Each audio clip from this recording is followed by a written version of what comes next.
네, 안녕하십니까. 방금 소개받은 충북대학교 양시은입니다. 오늘 제가 사실 이제 첫 번째 실질적인 박물관 대학의 첫 번째 강의라고 하니까 좀 잘 설명을 해야 될 것 같은데 조금 부담감이 있습니다. 그럼에도 불구하고 관련된 내용들을 한 2시간 정도 설명을 하려고 하는데요. 제 소개를 먼저 좀 간단하게 드리고 강의를 좀 진행할까 합니다.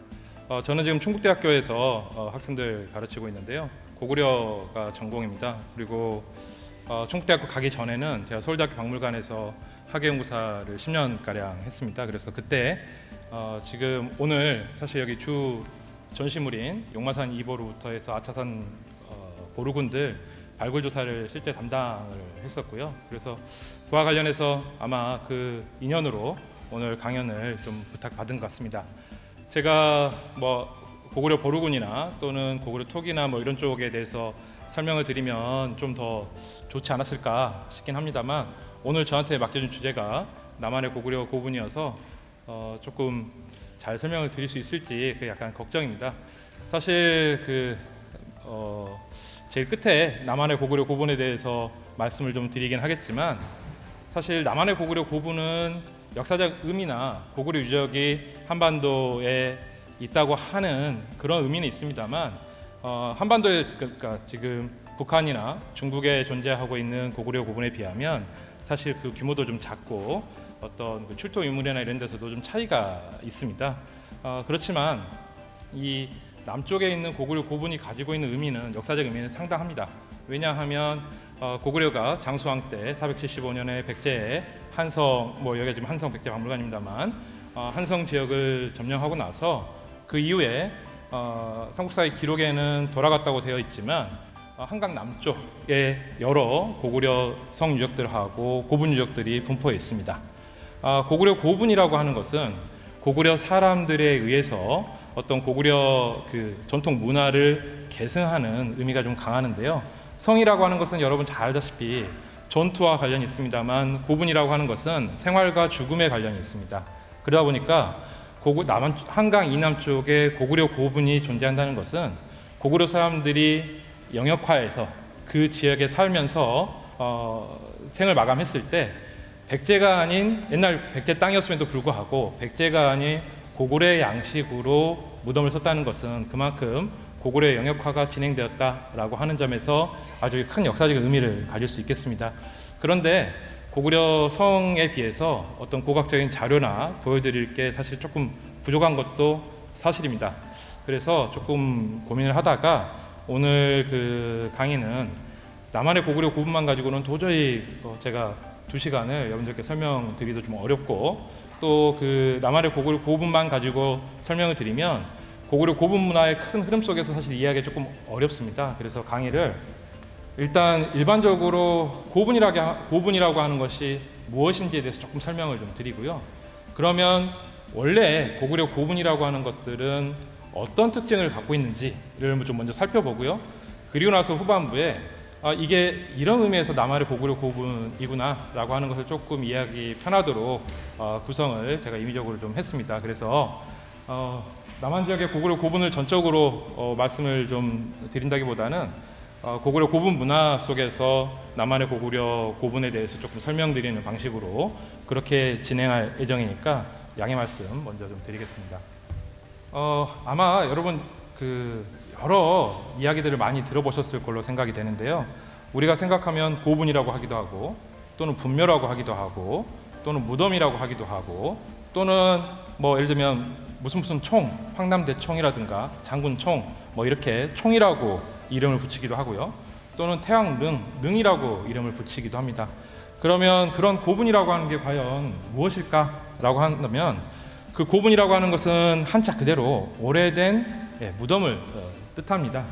그래서 이 오래된 무덤인데 사실 약간의 차별을 두고 있기도 합니다. 먼저 묘라고 하는 것은 보통 무덤이라고 하는 뜻이니까 고분이나 무덤이나 사실 마찬가지기도 한데요. 이 묘라고 하는 것은 봉분이 없는 그런 무덤을 의미하는 경우가 꽤 많이 있습니다. 반면에 총이라고 하는 것은 굉장히 높은 큰 봉분을 가진 무덤을 가리키는 경우가 많이 있습니다. 그래서 우리가 저 경주에 가시면 황담대청이라든가 참마총이라든가 그 신라의 마립간 시기에 소위 적성목각묘라고 하는 적성목각분이라고 하는 거대한 무덤들이 조성이 되어 있는데요. 그 대룡원에 보이시면 그런 큰 무덤들은 보통 그래서 총이라고 부르기도 합니다. 그리고 이제 이 분묘라고 해서 분이라고 하는 것은 보통 봉분을 의미하는 경우가 많습니다. 그래서 분묘 그러면 고분을 뜻하기도 하지만 또 엄밀하게 따지면 묘와 분이 구분되는 경우도 있습니다. 그리고 이제 또 어떤 그 신분이라고 할까요? 그런 점에서 조금 구분을 해본다면 능이라고 하는 것은 소위 왕과 관련된 굉장히 신분이 높은 사람들의 무덤을 능이라고 구분을 하고 그 외의 무덤은 이제 묘, 일반적인 묘라고 이야기들을 합니다. 그래서 명칭들이 다 제각각이에요. 예를 들면 고구려 고분들도 마찬가지인데요. 어떤 경우에는 마성구 몇터 묘라고 하기도 하고 어떤 것들은 마성구 몇터 분이라고 하기도 하기 때문에 그런 점에서 조금 차이가 있긴 있는데 크게 뭐 다른 건 없다 정도 그냥 그렇게 생각하시면 될 것 같습니다. 축조 방식, 특히 이 봉분을 가지고 어떻게 무덤을 쓰냐에 따라서 크게 분구묘나 또는 이 봉토묘, 봉토분으로 이렇게 구분을 하기도 합니다. 그런데 이 봉토분이나 분구묘에서 큰 차이는 뭐냐면 매장주체부, 예를 들면 우리가 생각하고 있는 석실, 그 돌로 된 방 있지 않습니까? 그런 석실을 만들면서 축조하고 매장주체부를 축조하고 그 다음에 그런 봉분을 씌우는 방식은 보통 봉토식 구분, 봉토분이라고 의미를 합니다. 그런데 먼저 크게 특히 이제 남쪽 우리나라 같은 경우는 남쪽 지역에 많이 영산강 유역의 무덤들에서 많이 확인이 되고 있는데요. 먼저 크게 봉분을 먼저 쌓고, 그러니까 언덕처럼 큰 봉분을 쌓고 그리고 나서 그 봉분을 다 만들고 그 위에 그 석실이라든가 다른 매장 주체부를 안치를 하면 순서가 굉장히 다르잖아요. 그러니까 시신을 안치하는 그런 방 시설들을 만들고 어떤 외형을 덮느냐, 아니면 외형을 먼저 만들어 놓고 그 다음에 그 분구에 어떤 매장 주체부를 설치하냐에 따라서 봉토분이냐 분구묘냐 이렇게 구분이 가능합니다. 그런 의미에서 예를 들면 남쪽에서 발견되는 고구려 석실분은 봉토분에 해당되니까 그래서 봉토석실분이라고 그렇게 이야기를 하기도 하고요. 그 다음에 이제 우리가 북쪽에서 확인되는 적석총, 또 이 석촌동에서 확인되고 있는 이런 적석총들은 고구려 적석총들은 돌로 먼저 분구를 만듭니다. 사실은 이게 계단이 됐던 아니면 기단을 쌓고 매장주체를 만들 간에 일종의 분구를 만들고 그 다음에 거기에 석실이나 석곽이나 이런 것들을 넣기 때문에 분구묘에 해당됩니다. 그래서 조성 방식에 봉토분하고 분구묘는 좀 차이가 있다 이렇게 말씀을 좀 드릴 수 있을 것 같습니다.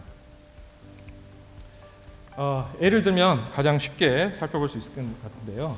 요거 같은 경우는 지금 중국 길림성의 지반, 그러니까 고구려 국내성입니다. 국내성 일대에 있는 오해분이라고 하는 무덤 중에서 4호 무덤입니다. 오해 무덤은 5개의 봉분이 그대로 이렇게 남아 있는데 거기서 네 번째 무덤이라는 뜻이고요.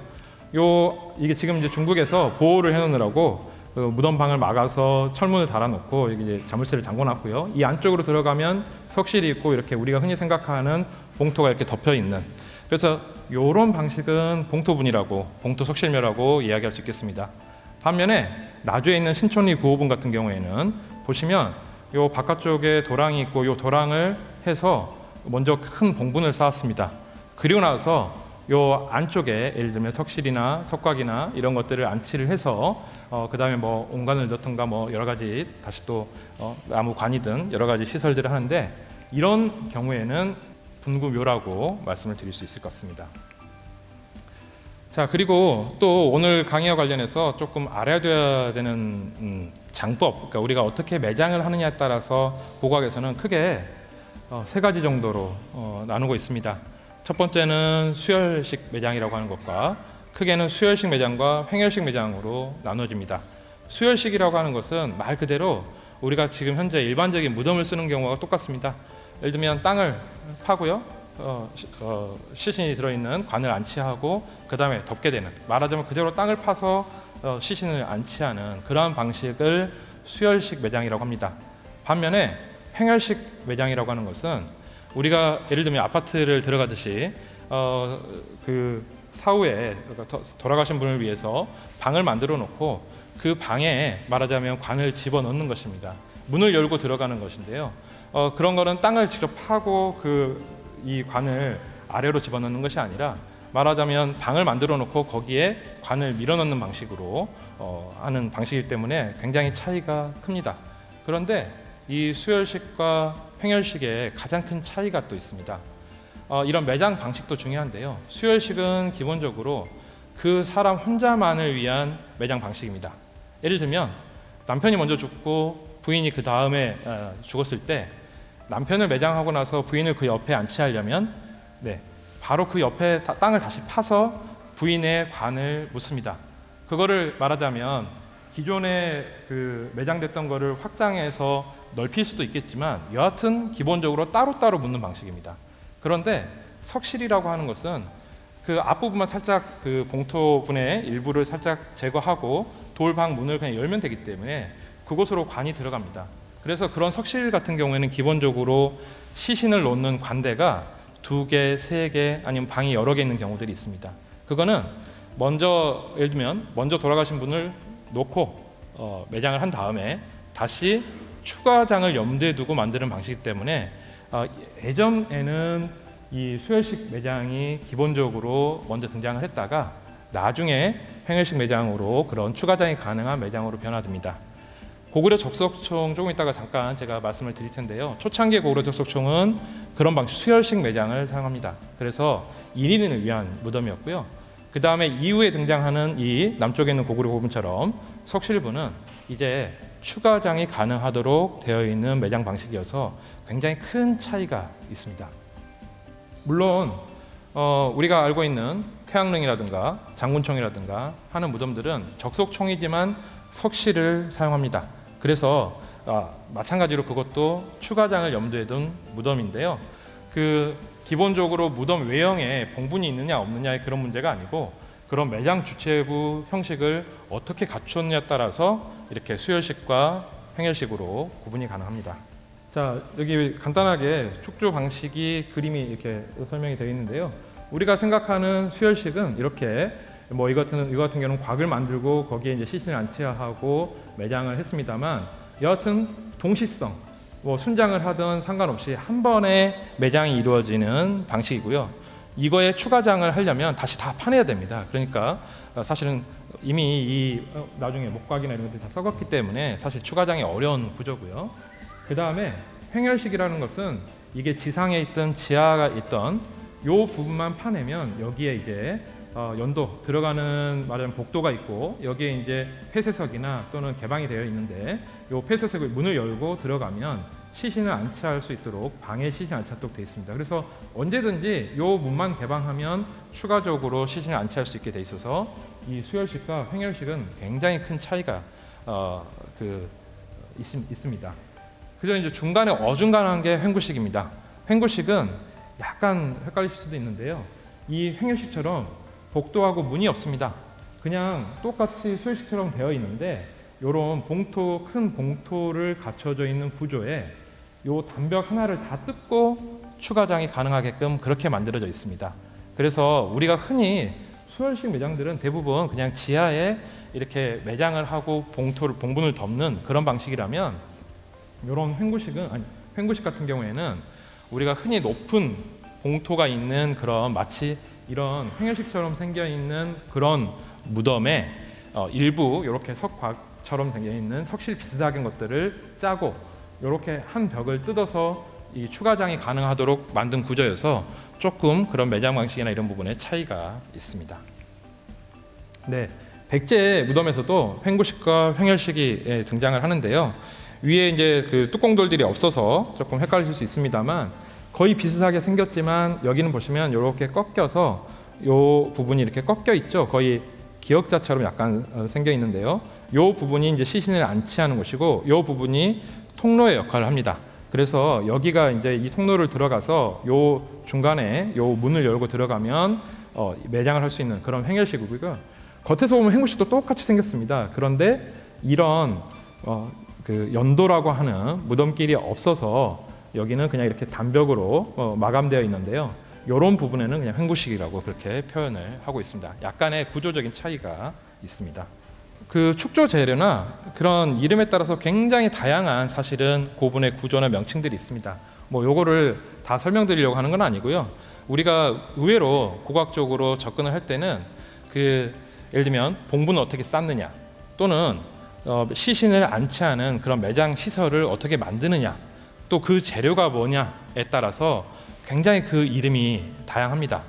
그런데 이제 이 다양한 무덤 중에서 고구려에서 확인되는 여러 가지 그 장법들 중에는 크게 외형으로 보면 돌을 쌓아서 만드는 족속총이 있고요. 그 다음에 석실을 만들고 거기에 봉토를 덮는 석실 봉토분이 존재를 합니다. 그리고 아까 장법은 수열식 장법과 횡열식 장법이 두 개 다 나타난다고 말씀을 드렸고요. 그리고 적석총이 되었던 또는 석실 봉토분이 되었던 벽화분이 존재하기도 합니다. 그런데 물론 석실 봉토분의 벽화가 존재하는 경우가 많이 있습니다만 여하튼 족속총에도 석실 같은 경우에는 벽화가 존재하는 경우가 확인되고 있습니다. 그리고 또 일부 무덤 같은 경우에는 이제 족속총인데도 그 우리 문형왕릉처럼 벽돌 있죠. 벽돌로 일부 그 매장 시설을 만드는 경우도 있습니다. 그래서 고구려에서도 다양한 묘제가 확인되고 있습니다만 그럼에도 불구하고 대체로는 석실분하고 적석총으로 이렇게 구분이 가능하고요. 그 안에 이제 시설을 어떻게 하냐에 따라서 석곽, 돌로 곽을 짜느냐 또는 돌로 방을 만들어서 석실을 만드느냐 그런 차이들이 있습니다. 간단하게만 사진으로 제가 몇 개만 좀 설명을 좀 드리겠습니다. 이 같은 경우는 이제 우리가 흔히 알고 있는 강화도 부근이 고인돌인데요. 지성묘 형식입니다. 여기에 이제 시신을 안치하는 그런 장소인데 보통 중국에 가면 요 부분이 4개가 다 막혀 있는 경우가 많이 있습니다. 그래서 실제로 관을 그 안에 시신을 안치했던 그런 흔적들이 확인되고 있는데요. 우리나라에서는 이 북방식 고인돌 같은 경우에 4개가 다 막혀 있는 경우가 좀 드뭅니다. 물론 북한에는 좀 있습니다.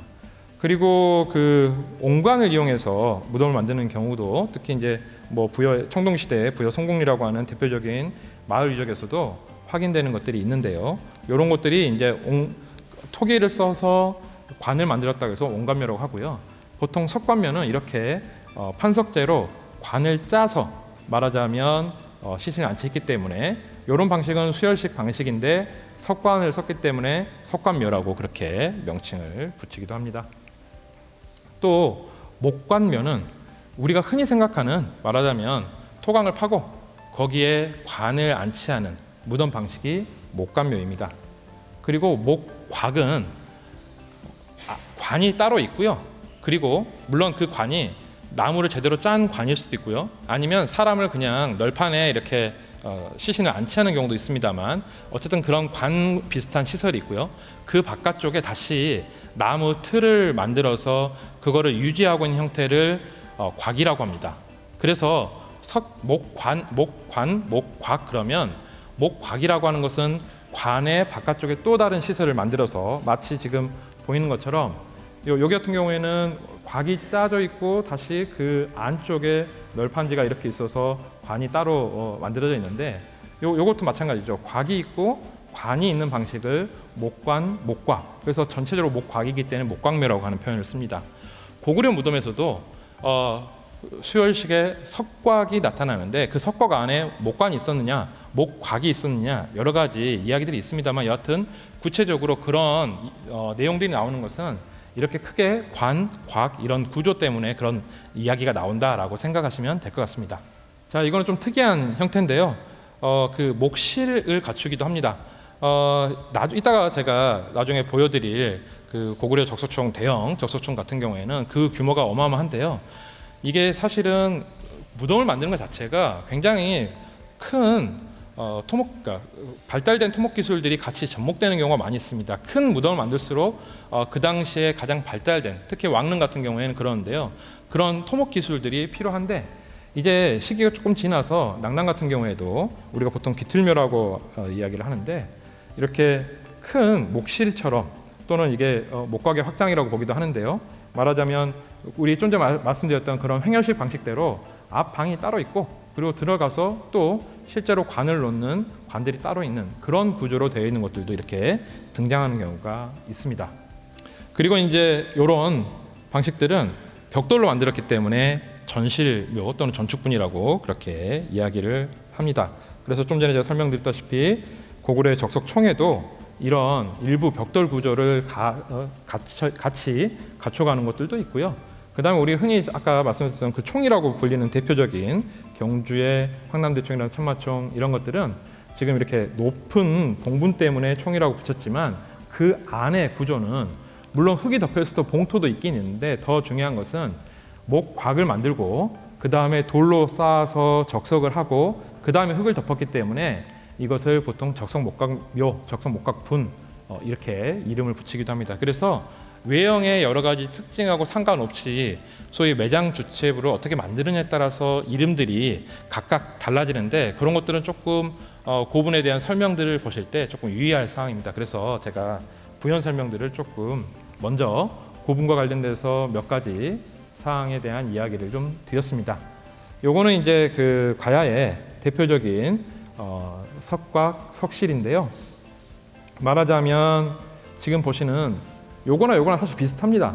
요거 같은 경우에는 땅을 파고 돌로 이렇게 활석들을 여러 개를 이용해서 우리가 이따가 보실 고구려의 남쪽 지역에서 확인되는 고구려 석실분처럼 비슷하게 돌들을 쌓긴 쌓는데 그 규모가 좀 작고요. 여기에 이제 넓적한 돌들을 이렇게 올리니까 요 규모가 크지 않습니다. 반극기가 크지 않고 이렇게 그래서 보통 이제 석곽이라고 하는데 요거를 크게 봉분 형태로 만들면 요거까지 석곽으로 하기가 좀 애매하니까 횡구식 석실이라고 하는 표현을 쓰기도 합니다. 그런데 엄밀한 의미에서 우리가 말한 석실하고는 조금 차이가 있습니다만 일부 사람들이 이렇게 큰 봉분을 갖고 있기 때문에 횡구식의 석실이다라고 하는 표현을 쓰고 있습니다. 이 같은 경우에는 이제 분구묘죠. 말하자면 먼저 이렇게 생겨 있는 형태의 커다란 말하자면 봉분을 만들고 나서 그 다음에 이런 방식으로 일부 석실을 다시 이 위에 만듭니다. 분구를 먼저 만들고 그 다음에 이제 석실을 만들기 때문에 석실묘이긴 하지만 이 분구라고 하는 것들이 커서 분구묘라고 하는 명칭이 붙기도 하고요.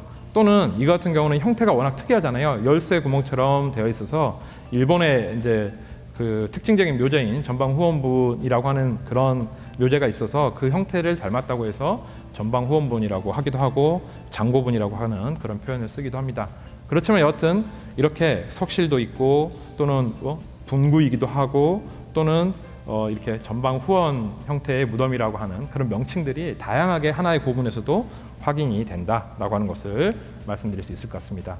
요거는 정말 다양한 묘제가 있는데요. 이것도 마찬가지로 분구인데 분구에 일부는 석실을 하기도 하고 일부는 석곽이 들어있기도 하고 또 석실 내에도 이렇게 호남 지역의 영상을 지역의 전통적인 묘제인 옹관을 써서 그 목관 대신 옹관을 쓴 그래서 소위 마한과 백제가 결합되어 있는 그런 양상을 보여주는 무덤들도 있습니다. 그래서 이 무덤이라는 것이 그 사람들의 정체성을 보여주는 굉장히 중요한 단서가 될 수 있기 때문에 남한의 고구려 고분도 이 고분의 피장자 묻혀있는 사람들이 누구였을까라고 하는 것은 어떤 무덤을 사용했느냐에 따라서 차이가 있을 수가 있습니다.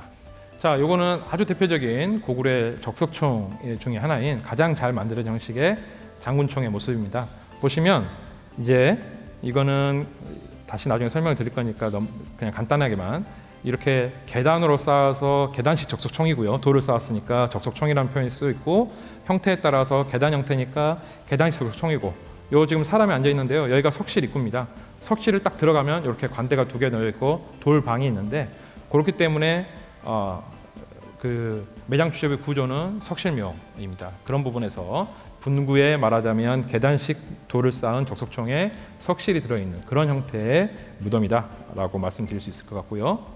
그리고 그 다음에 이제 요거 같은 경우는 일반적인 봉토 석실묘인데 이게 이제 무용총 각조총입니다. 우리 보통 그 무용하는 벽화 그림이 있는 무용총 각조총이 바로 옆에 두 개가 나란히 쌍둥이처럼 있는데 이제 요거는 원래 건 아니고요. 요 부분은 발굴하고 나서 중국 사람들이 이제 여기에 보호 시설을 갖춰 놓느라고 이렇게 되어 있는 거고요. 요 기본적으로는 원래 봉토가 있고 이 안에 석실이 갖춰져 있는 그런 구조의 무덤입니다. 그래서 이런 것들을 봉토석실본 또는 석실봉토본 뭐 이렇게 명칭을 하기도 합니다. 자, 그러면 제가 간단하게 고분이라고 하는 것이 무엇이고 그런 매장 방식에 따라서 이름들이 어떻게 나뉘는지, 그리고 그 고분을 축조한 사람들이 과연 어떤 그 정체성이나 이런 것들을 확인할 수 있는지를 조금 연관지어서 제가 좀 설명을 드렸습니다. 지금부터는 남한의 고구려 고분의 전편입니다. 소위 고구려가 어떤 고분의 그런 양식들을 가지고 있는지를 좀 사진들을 통해 가지고 설명을 좀 드려볼까 합니다. 사실 우리가 고구려 사람들이 사용하고 있던, 그래서 지금에 남겨져 있던 고분만을 보고 그 당시에 사람들의 여러 가지 정신 세계나 풍습이나 이런 것들을 확인하기는 좀 쉽지 않습니다. 그렇지만 그 문헌 기록에도 자세한 기록이 있지 않습니다. 그나마 지금 고구려 고분과 관련해 가지고 남아 있는 기록들은 한 요 정도 될 것 같습니다. 뭐 후한서에도 있고 삼국지에도 있는데 중국 기록들은 기존에 있는 기록들을 또 그대로 쓰기도 하기 때문에 내용들이 좀 비슷한 부분들이 있습니다. 그거는 양해해 주시고요.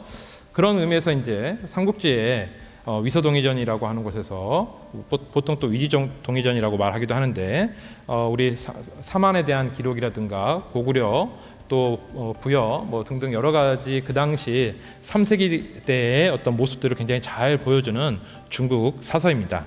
그 삼국지에 기록되어 있는 고구려 장례와 관련된 내용을 제가 잠깐 좀 소개를 드릴까 합니다. 자, 고구려에 대한 이야기입니다. 그 풍속은 음란하고 남녀가 결혼하면 곧 죽어서 입고 갈 수의를 미리 조금씩 만들어 둔다라고 하는 기록이 있습니다. 뭐 사실 풍속이 음란했는지 그렇지 않았는지는 좀 알기가 좀 어려운데요.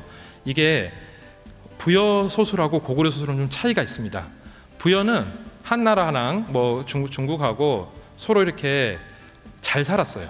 그러니까 서로 관계가 좋았어요. 그래서 부여 왕이 죽으면 한나라에서 옷값 있죠. 옥으로 된 저기 수의를 만들어서 이렇게 주곤 했습니다. 그래서 부여 왕은 그 옷값을 입고 그 장례행위를 했다고 하는 기록들이 남아 있는데요.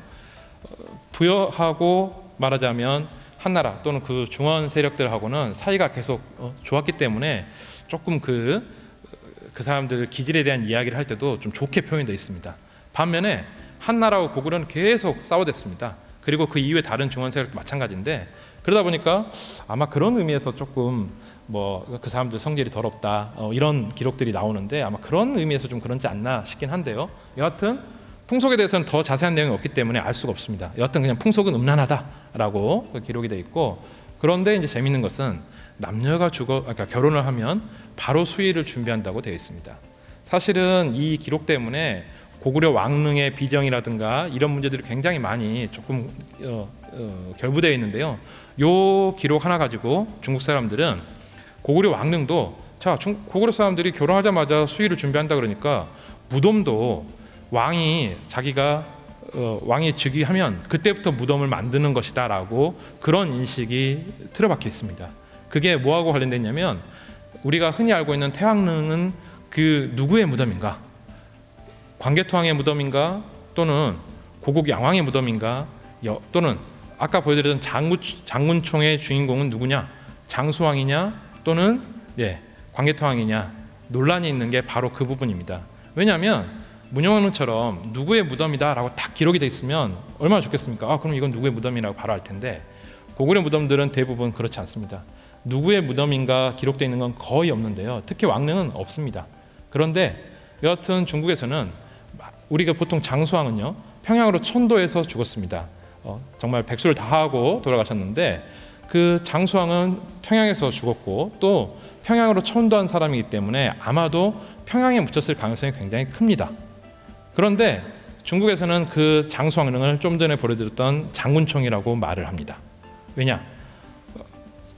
장수왕은 평양 그 국내성에서 말하자면 고구려 집안에서 왕위에 올랐기 때문에 그때부터 왕릉을 만들었으면 당연히 장군총이 장수왕의 무덤이다 라고 해도 말이 됩니다. 그렇게 되면 그 직전의 왕이었던 광개토 왕은 태왕릉에 묻혔다라고 말을 하면 다 이게 아구가 딱 맞아 떨어집니다. 그렇게 해서 그렇게 순웅제라고 하는 것을 저 수의와 관련돼서 중국 쪽에서는 조금 더 강조해서 이야기를 하고 있는 것 같습니다.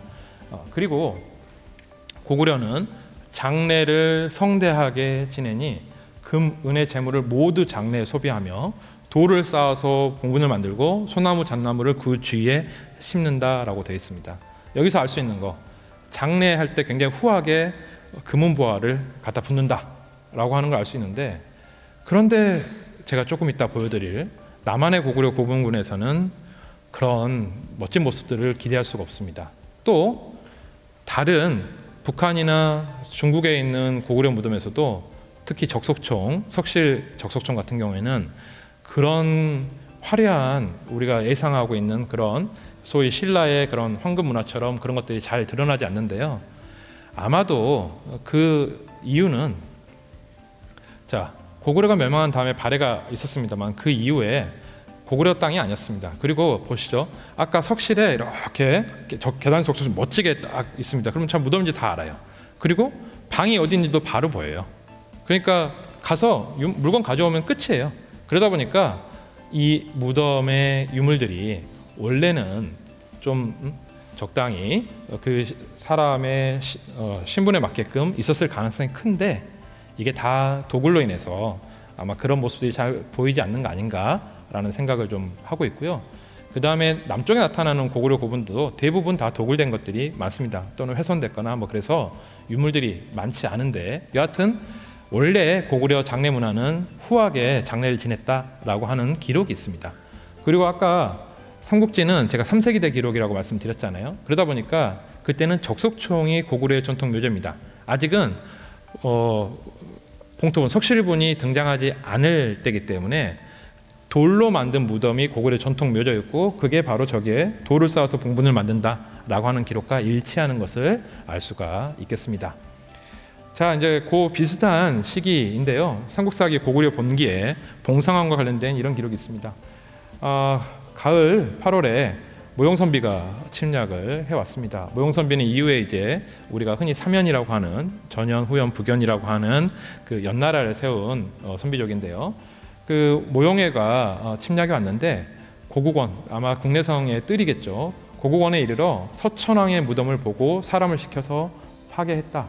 그런데 파는 사람 중에 갑자기 죽는 자가 생기고, 또 무덤 안에서 음악 소리가 들리므로 귀신이 있는가 두려워하며 곧 물러갔다라는 내용이 있습니다. 이거는 뭐 사실 진짜인지 아닌지는 알 수는 없으나 도구를 하려고 했다는 내용을 알 수가 있습니다. 실제로 미천한 무덤 파가기도 하고 그렇습니다. 그러니까 이 시기에 이미 저 무덤에 굉장히 여러 유물들이 들어있다고 하는 것들을 알고 있는 것이고요.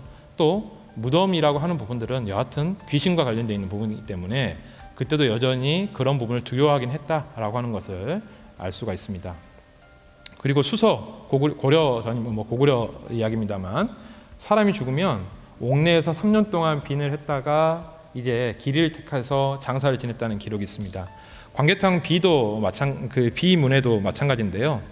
왕들이 죽으면 3년 기다렸다가 무덤에 이제 제사를 지내고 시신이 안치했던 것을 알 수가 있습니다. 아마 그래서 고구려는 3년상을 치렀던 걸로 그렇게 이해가 됩니다. 아마 그런 전통이 지금까지도 사실 조선시대까지도 이렇게 이어졌던 것 같은데요. 여하튼 고구려 장례 문화와 관련한 내용들은 이렇습니다.